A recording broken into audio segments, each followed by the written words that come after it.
po si Cleofe Navarro, lola ni Ashley Ann Nepomuceno. Kahit yung shoes niya, may takong. Yung sakit talaga ni Ashley, epidermolysis bullosa. Pero nung pinanganak siya, hindi naman siya ganyan. Normal siya, na newborn screening siya, lahat-lahat. Pero nung nilagnat lang siya, doon yung nag-umpisa. Yung lagnat niya, dito muna namin siya dinala sa hospital namin. Pero isang linggo din kami. Kaso nung tumaas yung lagnat niya, nag-38.9, in-ambulance na kami sa PGH. Siguro yung time na yun, mayroon na silang napapansin. Sabi nung nag-ano sa amin, isama daw namin siya para makita yung school niya kung magugustuhan niya. Kasi private naman yung school niya.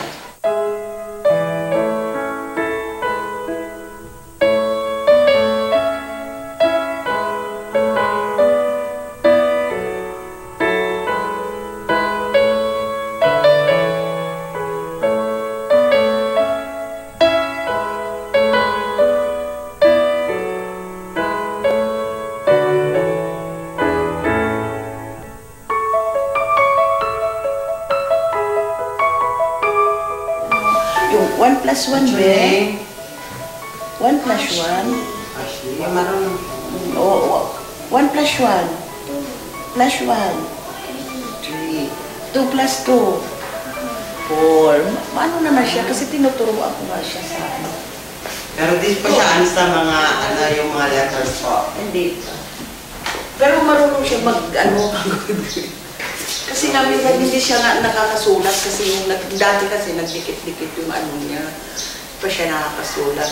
Kaya sabi po doon sa, gusto ko sana sa public kasi nga siyempre wala naman kami pang ano, no? Opo. Kaso hindi siya pwede dahil Siya mainit. sa public kasi mainit siya.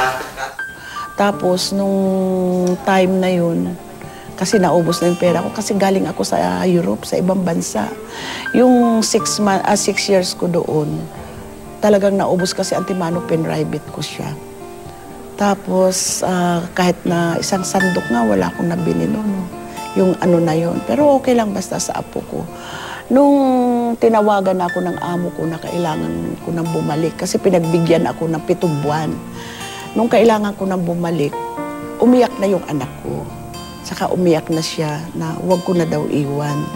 Yung anak ko, sabi niya, pag iniwan mo kami, mami, hindi mo na siya makikita, baka wala na. Sigurado ka, gusto na lang talaga ito. Hindi ko narinig, ano? Oo, nagdarating na talaga. Bakit siya nagkakaroon ng sugat? Dahil sa... Mister. Are you okay? Siya?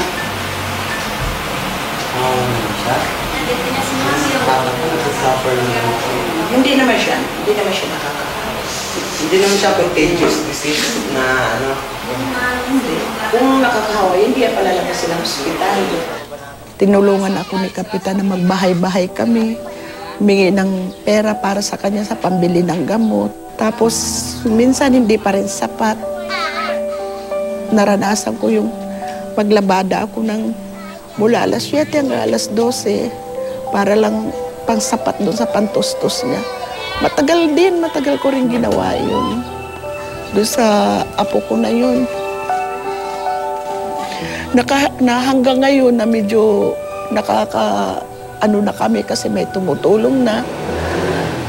Pag bumabalik sa akin yung hirap na dinanas ko, kaming lahat, nandun pa rin yung umiiyak kami sa saya kasi nakita namin na yung hirap namin, yung hirap ko, may kapalit naman na kahit ganyan siya, buhay pa hanggang ngayon. Kaya lang nung time na napalabas kami sa Inquirer, grabe talaga siya nun. Akala ko wala na siya nun. Yun nga, yung nasa MRT kami na talaga yung dugo niya, umano, tapos putla-putla na siya, mag-collapse. Doon ako nagmakaawa na baka may sasakyan na pwede kaming itakbo agad sa hospital. Ay, sumagot naman.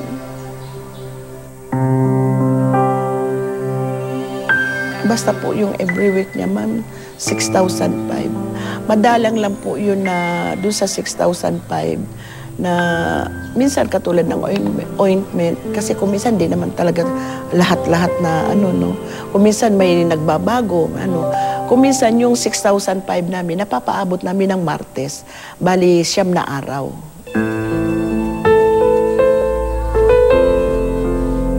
Napakabibo niya. Tapos mapagmahal siyang kapatid.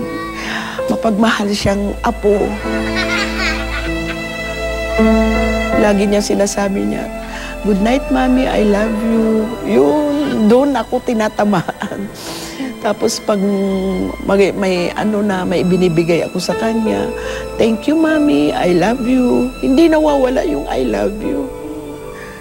Kaya saan ka makakita ng gano'n na sa katulad niyang may sakit, marunong siya magpa-thank you, marunong siya magpapaupo, mapangupo, gano'n.